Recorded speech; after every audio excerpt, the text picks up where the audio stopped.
Buenos días, mi querido Ronald, ¿me escucha? ¿Cómo estás? Buenos días. ¿Me escucha a mí también? Sí, por supuesto, estamos en vivo y en directo. Gracias a Ronald Antón, consultor y analista político, en esta mañana de día jueves para hablar de diferentes temas, particularmente que tienen que ver con la política y sobre los últimos hechos en el país, como por ejemplo los apagones. Y nosotros poníamos ahí en la portada si se apaga el gobierno de Noboa. Me gustaría su visión desde la profesión que tienen como analistas. ¿Cómo ven el gobierno del presidente Noboa a poco de cumplir un año, a poco de las elecciones y con apagones ahora último? Bienvenido, Ronald. Muchas gracias, Nelson. Un saludo para todos nuestros amigos que nos sintonizan. Bueno, el gobierno está un poco complicado en ese sentido. Creo que entre aciertos y desaciertos, haciendo una balanza de todo lo que está pasando, ha tenido más desaciertos que aciertos. Sin embargo, lo que me preocupa también es la inexperiencia de los mandos medios de gobierno, en este caso de algunos ministros que están cometiendo sobre todo errores ante estas crisis que se están dando. No solo el tema de la crisis de la inseguridad, sino también de la crisis energética que hoy en día volvemos a vivir nuevamente los ecuatorianos. Así Sobre es. todo porque si nosotros nos damos cuenta, Ecuador es un país dolarizado que debería ser ante el mercado latinoamericano uno de los países más fuertes e influyentes por este tema, con recursos que a lo mejor otros países no lo tienen, el petróleo, el banano, el camarón, Claro. la agricultura, pero lamentablemente ha sido uno de los pocos países en estos actuales momentos que tiene una crisis energética que lamentablemente no se le está dando una respuesta absoluta para decir tenemos que resolver este tema. Y eso es lo lamentable. Por otro lado, también hay una parte de esa gran masa electoral apolítica que a lo mejor no se ha empoderado o no se ha empapado bien de los problemas que pasan en el Ecuador. Y eso también lamentablemente le da cavidad para que el gobierno siga estando como está y no trate de mejorar esta situación que hoy en día la estamos viviendo todos los ecuatorianos. Claro que sí. Ronald, cuando tú decías sobre algunos ministros, de pronto se tiene que ver con el tema de la actitud del ministro de gobierno, el señor Félix Wong, que varias ocasiones se presenta con una actitud bastante prepotente, enojada, brava, al punto de pedir a radios que no entrevisten a personas. ¿Ese es un grave error o está muy bien? ¿O crees que la gente se identifica y dice, ¡ay, qué bueno, qué bien, me gusta ese funcionario bravo que grita? Bueno, primero creo que es necesario tomar en cuenta que el Estado en Ecuador es un Estado de derecho y de libertad. Yo creo que ningún funcionario, por mucho que esté en la cartera del Estado, deba permitir que las personas expresen. Más bien, creo que deberían empatizarse un poco y escuchar los comentarios a veces de ciertos analistas y expertos Claro. que no lo dicen con la intención de hacerle daño al gobierno, pero sí con la intención de decir las verdades. Es decir, lo que ahora el Ecuador necesita es un baño de verdad y decir las cosas como son.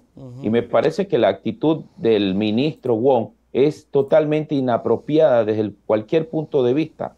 Es Claro. más, esto puede generarle una crisis comunicacional y sobre todo en percepción, porque muchos medios no estarán de acuerdo con este tema de que un ministro quiera imponer a quien o no se entreviste.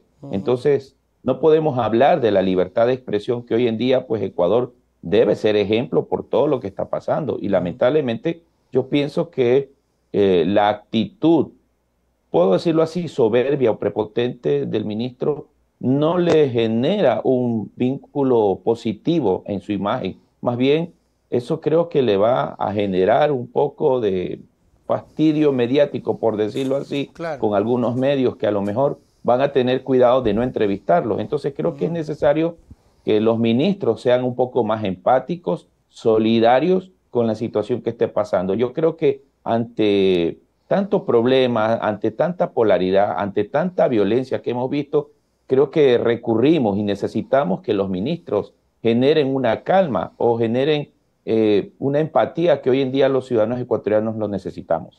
Totalmente de acuerdo, creo que tampoco le hace bien, aun si tuviese razón el ministro, ¿no? Aun si tuviese razón, no le hace nada bien, particularmente ahora que vivimos en épocas bastante violentas, ¿no? Entonces, imagínate tener violencia en las calles, tener violencia en lugares que uno menos espera y luego tener o sentir violencia del gobierno, porque de una u otra manera fue horrible que escuchar a un ministro llamar a una radio, gritar y pedir a los directores de la radio que por favor no entrevisten a gente que para ellos está mintiendo.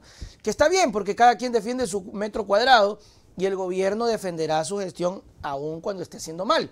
Eso es propio de los funcionarios obsecuentes y pedirles lo contrario va a ser complicado porque para eso están, para defenderlo.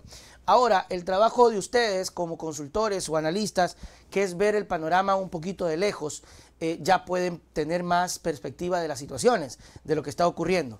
Desde ese punto de vista, Ronald, ¿cómo ven comunicacionalmente el gobierno del presidente Noboa con miras a las elecciones? ¿Está bien? ¿Está mal? ¿Está apagado? ¿Ha ganado terreno? ¿Cuál es el punto de medición que tienen ustedes? Si es que tienen encuestas, chévere. Y si no, ¿cómo es la percepción de un analista y consultor político frente a las acciones de un gobierno?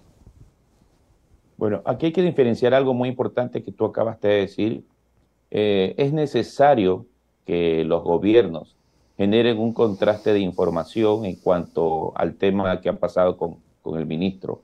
Es más, es necesario que la opinión pública genere un contraste, por lo tanto es necesario que surjan opiniones y análisis de ambas partes, tanto de gobierno como de oposición, porque es necesario también saber esa balanza. Ahora, con respecto a lo que el gobierno ha venido haciendo, yo quiero separar en varios elementos algo muy importante. Lo primero es la acción que el gobierno está haciendo, la segunda es la gestión que el gobierno hace y la tercera es la comunicación de gobierno.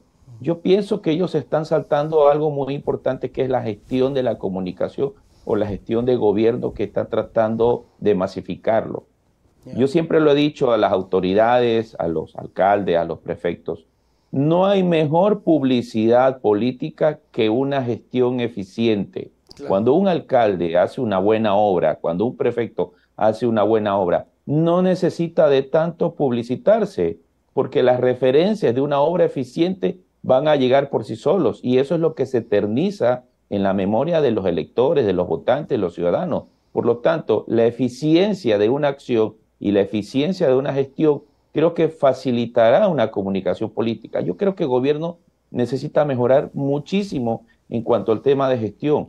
Entiendo que ellos, lo poco que han hecho o lo medianamente posible que tratan de resolver, ¿sí?, tratan de comunicarlo, tratan de publicitarlo, pero yo repito, no hay mejor publicidad que la gestión eficiente en un gobierno.